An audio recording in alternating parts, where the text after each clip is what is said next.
नमस्कार दोस्तों, मैं हूं अभिषेक पांडे और आज हम पढ़ रहे हैं त्रिकोणमितिक पहचान यानी ट्रिग्नोमेट्रिक आइडेंटिटीज के बारे में। पिछले क्लास में हमने इसके कुछ फॉर्मूले पे डिस्कस किया था और इस क्लास में हम उसके कुछ प्रश्नों को देखेंगे। तो पहले हम छोटे छोटे प्रश्नों से शुरुआत करते हैं, फिर आगे चलकर बड़े प्रश्नों को भी देखेंगे। तो जैसा कि आप देख रहे हैं कि पहला प्रश्न दिया हुआ है कि त्रिभुज ABC में जिसका कोण B समकोण है और AB इक्वल टू 24 सेंटीमीटर और BC इक्वल टू 7 सेंटीमीटर है, तो निम्नलिखित के मान ज्ञात करने हैं हमको। जैसा कि साइन A दिया हुआ है, कॉस A दिया हुआ है, साइन C दिया हुआ है और कॉस C दिया हुआ है। तो आइए चलिए हम इसके सॉल्यूशंस पे ध्यान देते हैं, सॉल्यूशंस को देखते हैं।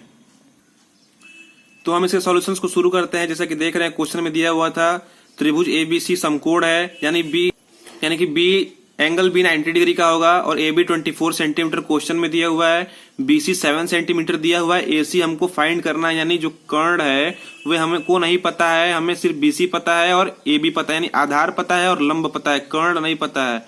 तो चलिए कर्ण को फाइंड करते हैं, देखते हैं। तो इसको पाइथागोरस के थ्योरम से फाइंड करेंगे। तो पाइथागोरस थ्योरम के बारे में आपने पिछली कक्षाओं में भी पढ़ा होगा, लेकिन चलिए फिर से देख लेते हैं। तो पाइथागोरस का थ्योरम क्या होता है? कर्ण का वर्ग इक्वल टू लंब का वर्ग प्लस आधार का वर्ग, यानी कि AC square equal to BC square plus AB square हो जाएगा। AC हमको पता नहीं है, AC कर्ण है, BC की जगह पे 7 सेंटीमीटर क्वेश्चन से है और 24 सेंटीमीटर AB क्वेश्चन से है। तो यानी AC स्क्वायर इक्वल टू क्या हो जाएगा? 7 का स्क्वायर 49, 24 का स्क्वायर 576, यानी AC square equal to 625। AC square था, इधर भेजेंगे तो रूट में हो जाएगा, यानी 625 का रूट क्या होगा? 25, यानी AC इक्वल टू हमारा वैल्यू क्या आ गया? 25, यानी कर्ण का वैल्यू क्या आ गया यहाँ पे? 25। तो अब हम आते हैं क्वेश्चंस पे। जैसा क्वेश्चन पूछा था कि साइन A का वैल्यू पता करना है, तो साइन A का वैल्यू क्या हो जाएगा? आप सभी जानते हैं लंब बटा कर्ण होता है। लंब क्या हो गया? BC हो गया और AC कर्ण हो गया। तो BC की जगह पे क्वेश्चन में दिया था 7 सेंटीमीटर, यानी 7 हो गया, और AC की जगह पे 25 वैल्यू अभी फाइंड किए हैं हम लोग। ऐसा कॉस A का वैल्यू, तो कॉस A इक्वल टू आधार बटा कर्ण होता है, तो आधार AB हो गया और AC कर्ण हो गया। तो AB 24 सेंटीमीटर दिया हुआ है और कर्ण अभी हमने फाइंड किया है 25 सेंटीमीटर। ठीक, अब साइन C की बात आती है। अभी तक तो एंगल A पे बन रहा था, लेकिन अब एंगल किस पे बन रहा है? C पे बन रहा है। तो पिछली कक्षा में हमने डिस्कस किया था कि अगर एंगल बने C पे, अगर C पे एंगल बनता है तो क्या होता है? जिस पे एंगल बनता है वो उसके लिए क्या हो जाता है? बेस हो जाता है। और उसके सामने आपने सब जानते हैं कि एंगल के सामने भुजा क्या होता है? लंब, यानी परपेंडिकुलर होता है, और हाइपोटेनिस वही रहता है। तो यानी कि साइन का फॉर्मूला क्या होता है? लंब बटा कर्ण, यानी कि लंब क्या हो जाएगा? AB हो जाएगा। आप सभी देख रहे हैं AB हो जाएगा और कर्ण वही रहेगा, यानी sine C equal to AB by AC, यानी 24/25। अब बात आ रही है कॉस C की। कॉस C का वैल्यू क्या होता है? आधार बटा कर्ण। तो आधार क्या हो जाएगा? जिसपे एंगल बन रहा है, यानी BC, और कर्ण क्या रहेगा? AC। तो आधार बटा कर्ण, यानी कि 7/25। तो इस तरह ये क्वेश्चंस सॉल्व हो गए। तो चलिए आते हैं दूसरे क्वेश्चन पे। इसमें कह रहा है कि आकृति में देखकर tan P minus cot R का मान ज्ञात करना है। तो हमें QP दिया हुआ है और PR दिया हुआ है और QR नहीं दिया हुआ है। तो हमें इसको देखकर क्वेश्चन सॉल्व करना है, क्या ये? तो चलिए आगे हम लोग सॉल्यूशंस की तरफ बढ़ते हैं, सॉल्यूशंस को देखते हैं। जैसा कि हम सभी देख रहे हैं कि त्रिभुज PRQ क्या है? समकोण है, यानी एंगल R 90 डिग्री होगा। PQ हमें दिया हुआ है और PR दिया हुआ है, QR हमें नहीं पता है। तो QR को हमें क्या करना पड़ेगा? फाइंड करना पड़ेगा पाइथागोरस थ्योरम के प्रमेय से, जैसा कि मैंने पिछले क्वेश्चन में ठीक फाइंड किया है। तो चलिए आगे देखते हैं।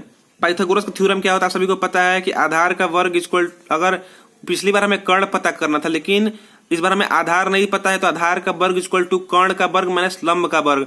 बड़े वाले में से छोटे वाले को घटाएंगे। कर्ण सबसे बड़ी भुजा होती है समकोण त्रिभुज में, तो कर्ण में से लंब को घटाएंगे, यानी आधार का स्क्वायर, यानी QR का स्क्वायर इक्वल टू QP कर्ण है माइनस PR का स्क्वायर लंब है।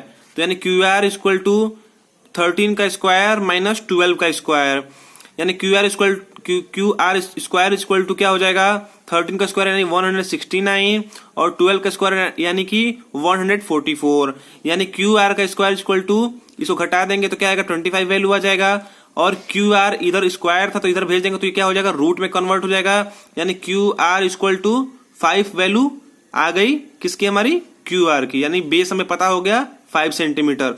तो अब आते हैं कि जो मेन क्वेश्चन पूछ रहा था कि tan p minus cot R क्या होगा, तो उसको देखते हैं। तो देखेंगे प्रश्नानुसार, यानी tan p minus cot R, तो tan p यानी कि एंगल किस पे बन रहा है, अभी पिछले क्वेश्चन में देखा था कि p पे एंगल बन रहा है, यानी इसके लिए बेस क्या हो जाएगा, ये, और लंब ये हो जाएगा और कर्ण ये हो जाएगा।